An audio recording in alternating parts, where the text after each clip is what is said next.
Well, good evening, everyone, and welcome to the Brian Crombie Radio Hour on Saga 960. I want to introduce you to a very impressive gentleman. John Campion is his name. He's a litigator, a senior litigator with a law firm in Toronto, and we'll talk a little bit about that. But he's just completed a 2-year executive MBA, which is a little bit surprising for anyone, but for someone who's had a very successful legal career. When I saw it on LinkedIn, a little bit shocked, sir. So tell me, what motivated you to go back at, I don't know what age you are, but you're probably comparable to me. What motivated you to go back and do an MBA, an executive MBA, travel, you said, numerous different places around the world to get this MBA?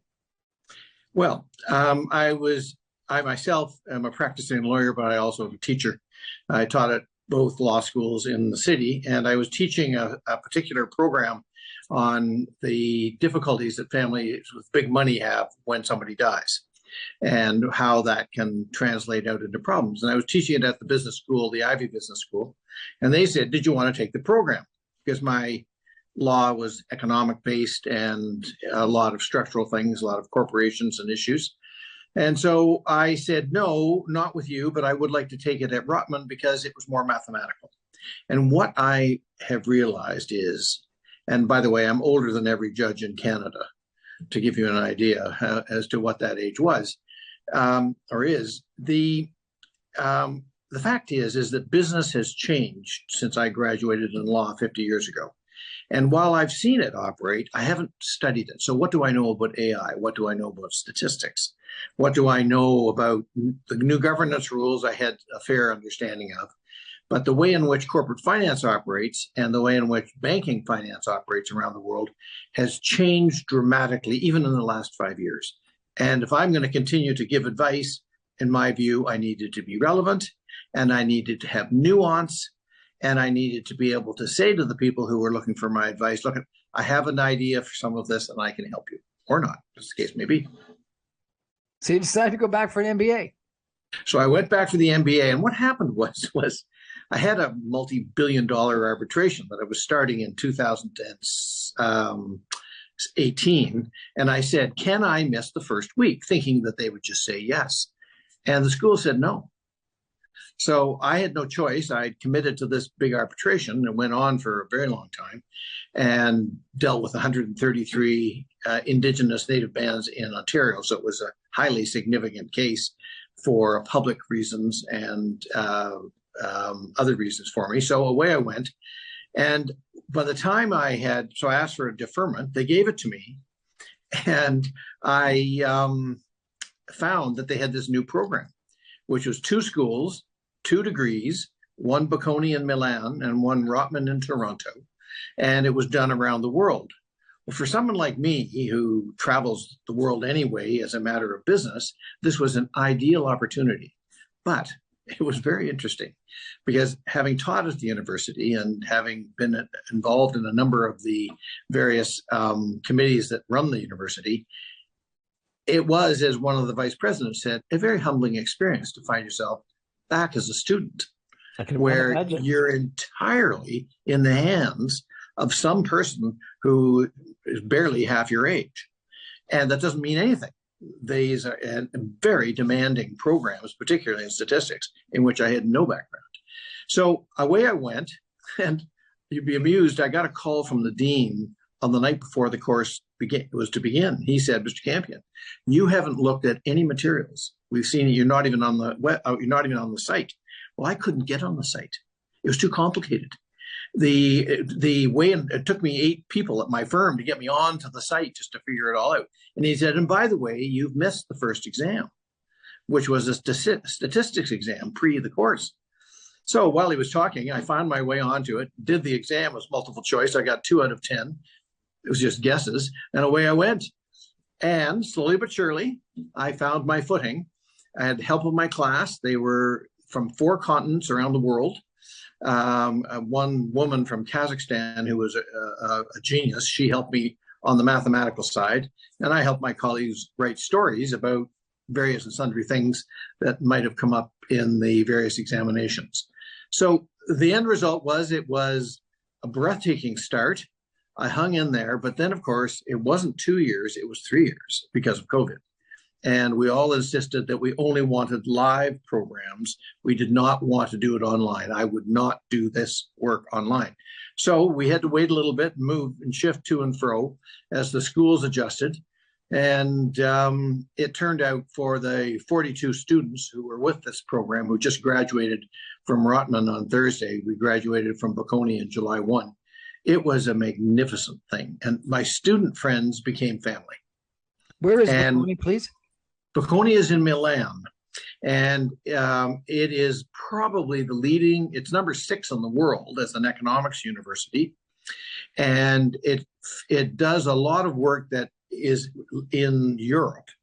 So half of our class were, or a third of our class were European, Italian, and some French and some others from Germany, because of Bocconi. It's such a serious, a number of the prime ministers of Italy have gone to Bocconi. So it's an economics university in Milan. And Milan, as you know, is a bit like Toronto. It's about the same size. It's highly creative. It's sort of the business center of Italy.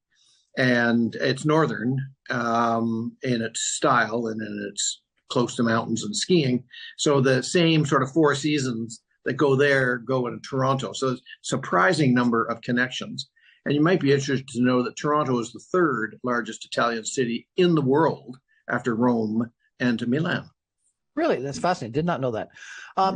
Where were some of the other courses that you took? You said you did sessions elsewhere. Yes. So obviously we had a number of sessions in Milan. We went to Mumbai. We were in San Francisco. We were in Zurich. We were in Copenhagen, obviously in Toronto, and Dubai. We had to cancel Shanghai and Sao Paulo because we couldn't get in with COVID. What an incredible experience. And you said there were 45 people in the class? 45 people in the class. We wrote about 30 exams, which were at times fierce and at times a little easier for me if they were in sort of the world that I had operated. But they were very demanding. So you took the courses for 9 days at a time. It might take 4 courses. You'd come home, they'd post the exams, and then within a time limit, you'd write them. And it's surprising, I don't know if you remember the days when you were in school, but the intensity of writing an exam actually never changes. You'd think that, in my situation, I wouldn't feel the pressure. Man, it doesn't change one bit. You felt like an undergraduate all over again. What an incredible experience. We're going to take a break for some messages and come back in just another 2 minutes with John Campion and talk a little bit more about this experience of being a senior litigator, 50-year law career, and deciding to go back and do his MBA. Unbelievable. Stay with us, everybody.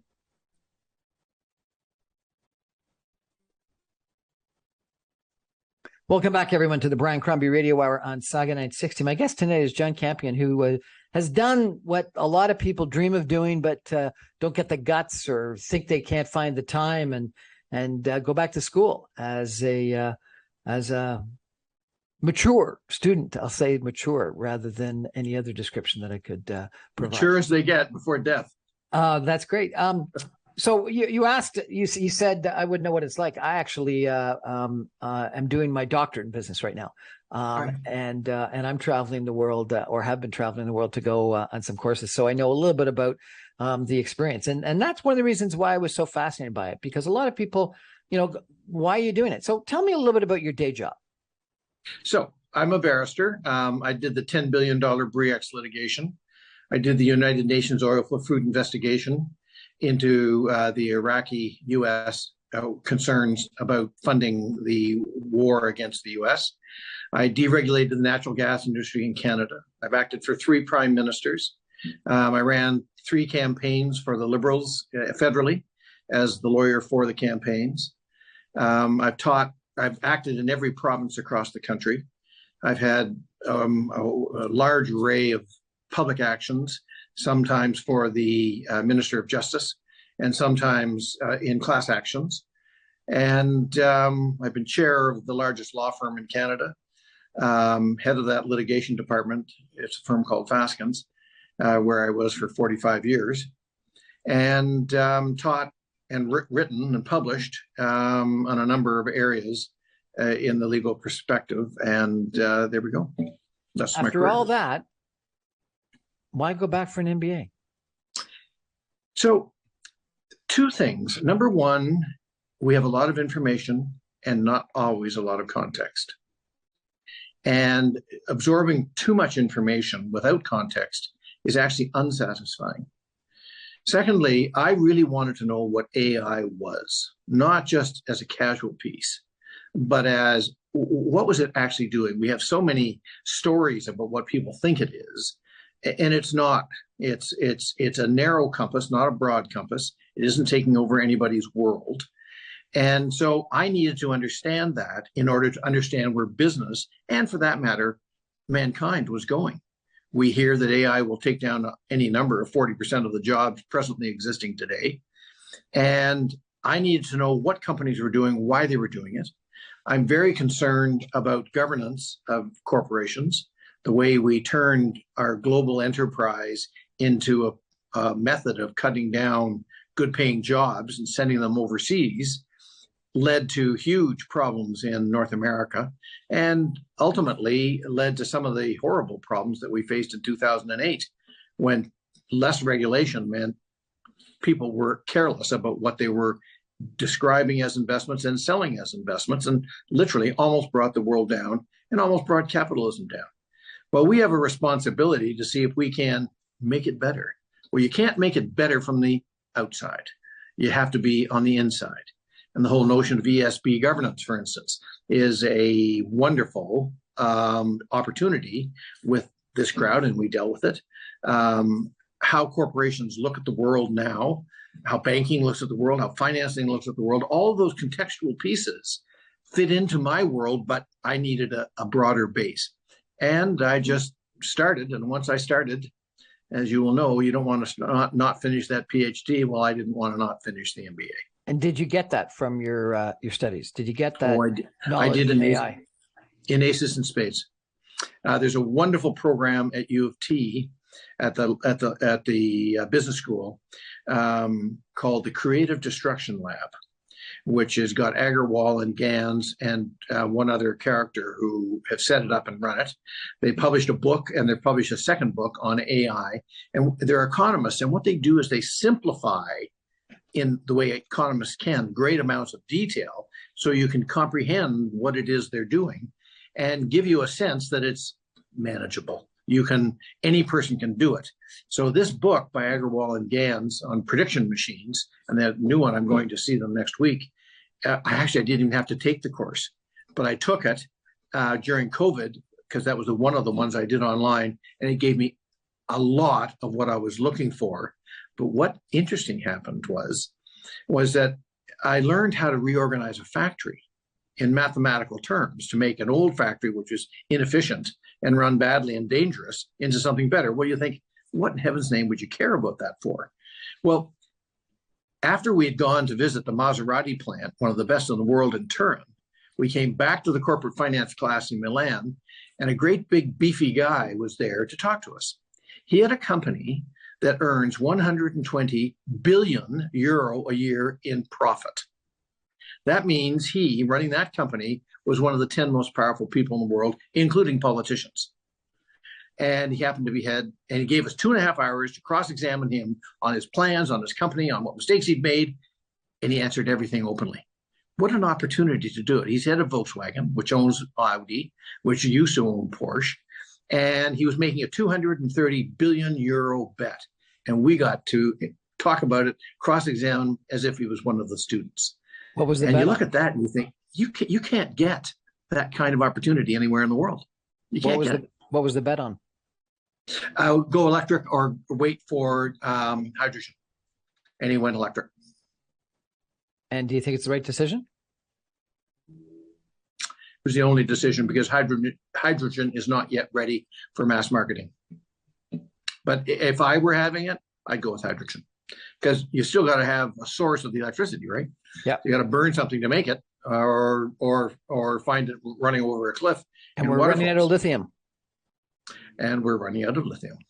Well, I could have a great argument about that because I'm involved in an ammonia company, which is even better than hydrogen. And so we should talk about that at some point in time. What a fascinating experience. And tell me about some of the courses that you took. Well, I told you a bit about the Creative Destruction Lab and AI, corporate finance. And so first of all, statistics is at the center of AI and corporate finance and all the financial other calculations that one has to make.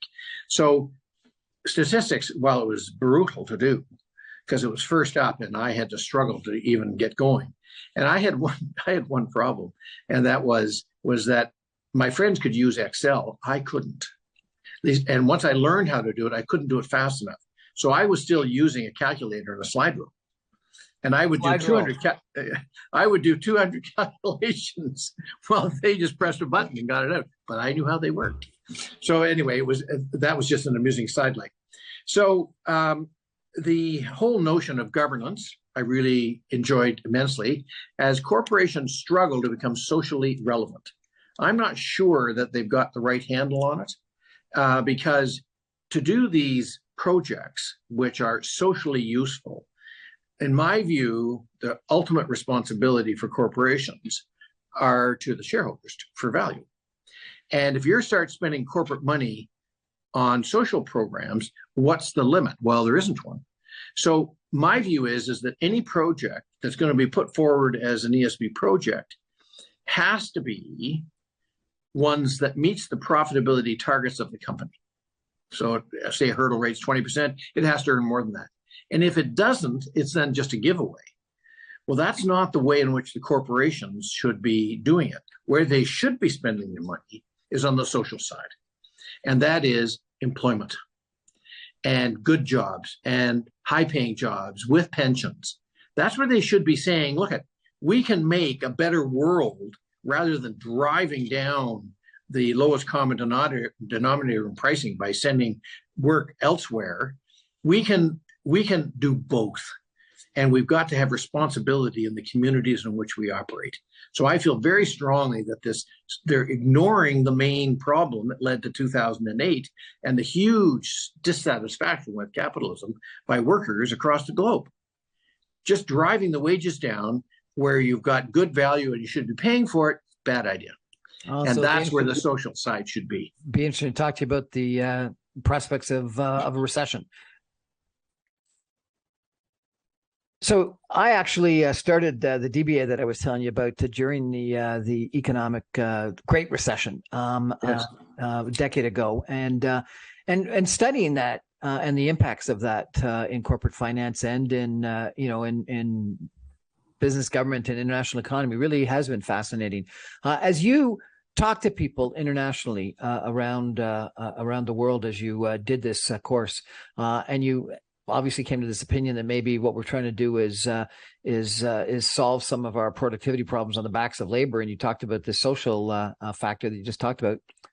What about a coming recession? You've got central banks worldwide raising interest rates that are going to obviously cause, they would predict, a recession that's going to increase unemployment and harm all of us. Is that the right thing for us to do? So I'm of the view that we have to hold inflation as they're trying to do to 2%. That we had a glitch that exacerbated the problems much past the giving out of money during COVID, which was the only humanitarian thing to do, in my view. And that was supply chains broke down and prices went through the roof. And then we had the Ukrainian war and prices for wheat and oil in particular went through the roof, affecting all our food costs and affecting our transportation costs and our heating costs. And so all of a sudden, inflation hits with a vengeance, in part because of local problems of a war, and in part because of the COVID putting money out into the public in great amounts of it. And yes, you were going to have some form of inflation. They thought they had a handle on it until the war began, and then they lost control. And in my view, the right thing to do is to get this inflation down. Otherwise, we will pay forever. And the unemployment issue turns out not to be as significant because there are so many jobs which are now not being filled. And business is desperate to have people come and work, and they aren't coming out. Part because of retirements, and part because they got a lot of money in COVID that they've saved up, and now they don't need to work right now or ever. So my perspective is inflation is number one on the hit parade. If we don't get that, then all of us suffer. Old people suffer. People are buying houses suffer. So it's got to be dealt with, and there's no time to wait. And as to a recession, I don't know as it's going to affect employment. It may, and certainly will be in some industries, but I'm not convinced that it certainly, you have to do it in any event. If you let inflation go, you can have such dislocation for so many different groups that we will have a remarkably difficult time, both in productivity and performance in a country like Canada, which is a trading nation. So yes, there may be a recession, but it is worth the trouble, and it will be over soon enough once the supply issues correct themselves, in my respectful view. We could do a whole show on that. That sounds fascinating. Lots of MBAs have courses on organizational behavior or leadership. Did you have one on that? We had numerous ones on leadership, and I can tell you, lawyers don't get trained in leadership. And you don't have a lot of scope for it. You have to lead a law firm. Somebody has to lead it. But you're leading people who are owners, which is a very difficult world to lead in. You have to lead by suggestion. So when I got involved in what the characteristics were for leaders with big populations of workers and executives and how they go about doing it, it was so deeply satisfying, because you have to know, you have to take psychological courses and psychiatric courses on your own views of the world and about your own reactions. And then you have to translate those into action and words and ideas for creativity in your company. And people have to let go of the old autocratic ways, which I grew up with, and adopt a far different set of criteria to make a workforce happy, productive, and creative. And to learn even the beginnings of that was very exciting and deeply satisfying. John, you and I know each other through politics, and you ran through some of the incredible experiences you've had working on different political campaigns. So you've met some incredible leaders. I found in my international education that people internationally had very different points of view, and studying leadership from an academic standpoint ended up being extremely helpful. Has your attitude toward what makes a successful leader changed in the 3 years of your executive MBA?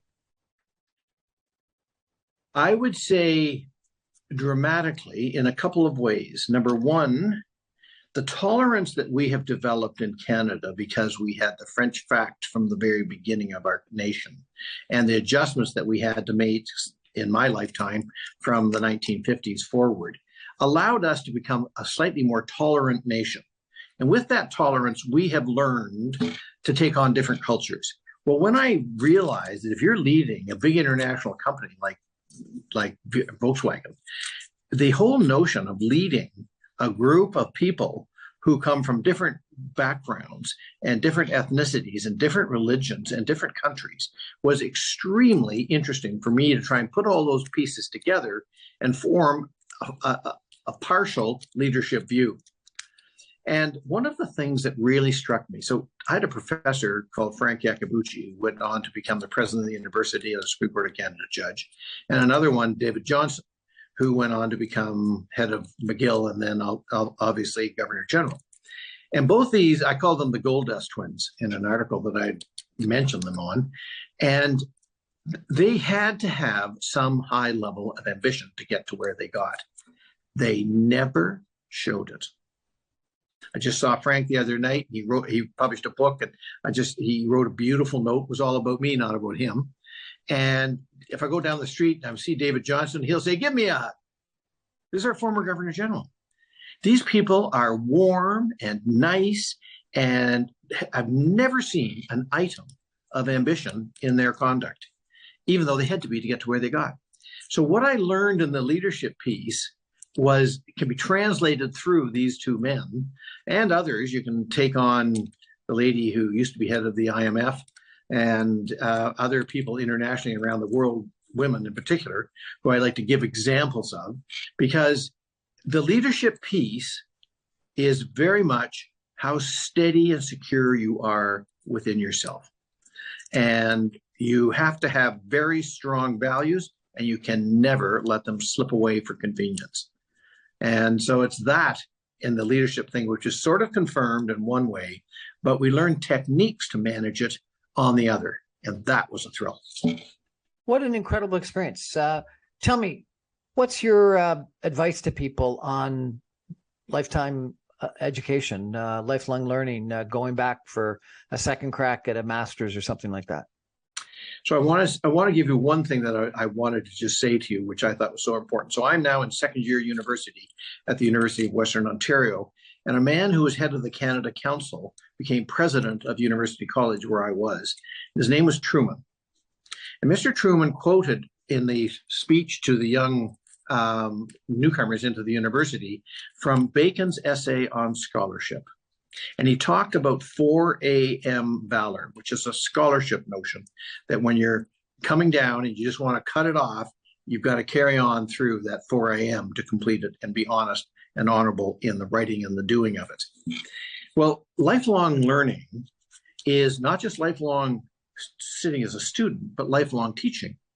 Because every time I talk to somebody, a young lawyer, for that matter, my grandchild or my children, or whoever I might be speaking to, I'm some combination of engaging, learning, and teaching.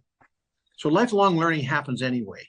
But in the world of information, context is key. And lifelong learning gives you continuing context, which in my respectful view, particularly on the international scale, gives tolerance. I mean, did you realize that the Indians are the one who created our numbering system? The Arabs took it from them, they brought it to the Western world, and they created the notion of zero. And not only that, they also helped create the notion of infinity. Well, these aren't numbers; these are unbelievably complicated pieces, which came from India way back any number of centuries ago. The value for that, me, is to be very tolerant of absolutely every culture and every person you meet. You never know what that person has. And as Frank Iacobucci said the other night, he based his entire life on his respect for human dignity. And if I learned anything, as I continue to learn, and I have to be reminded, none of us, I don't want to sound as if I'm perfect in this world, I'm not. But this notion of working from the basis of human dignity is one of the best things that one could do to have a reason for continuous learning. Because every time you talk to somebody, whether they're from India, whether they're from China, or whether they're from some unknown place that you don't have a clue where it's even from, regardless of whatever they may look like, whatever their financial circumstances might be, they've got some human dignity to offer to you and you to them. And that's some combination of learning, lifelong learning. And when you put it together with ideas, nothing in the world can stop you from creating a new and better universe. John Campion just graduated with his MBA. Congratulations on that. Thank you so much for joining us. Really appreciate your inspirational words. Thank you, Brian. We're going to take a break and be back in just 2 minutes. Stay with us, everybody.